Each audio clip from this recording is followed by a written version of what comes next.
রংপুরের সাবেক শিক্ষক গণপতি চক্রবর্তী সহ পরিবারের 4 সদস্যকে শ্বাসরোধ করে হত্যা করা হয়েছে এবং ধর্ষণের কোনো ঘটনা ঘটেনি বলে জানিয়েছেন Rangpur metropolitan police commissioner Abdul মাবুদ। সকালে Rangpur metropolitan police commissioner Abdul মাবুদ এক ব্রিফিংয়ে ময়নাতদন্তের রিপোর্টের সূত্র ধরে কথা বলেন। তিনি বলেন, নিহত আগামী চক্রবর্তী ও প্রীতিলতা চক্রবর্তীকে ধর্ষণের কোনো নমুনা পায়নি ময়নাতদন্তকারী চিকিৎসক।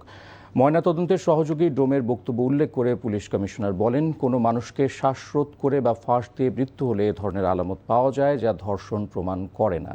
ব্রিফিংয়ে গ্রেফতারকৃত আসামি সিদ্ধার্থ ও মুগ্ধ দাস আদালতে 164 ধারায় যে জবানবন্দি দিয়েছে তার অংশবিশেষ পাঠ করে শোনানো হয়।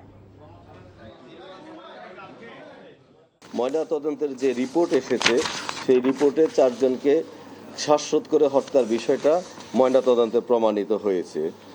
আর যে 2 জন নারী ভিকটিম আছেন ওনাদের ভেজাইনাল সোয়াব নেওয়া হয়েছিল, কোনো ধর্ষণের আলামত পাওয়া যায় নাই।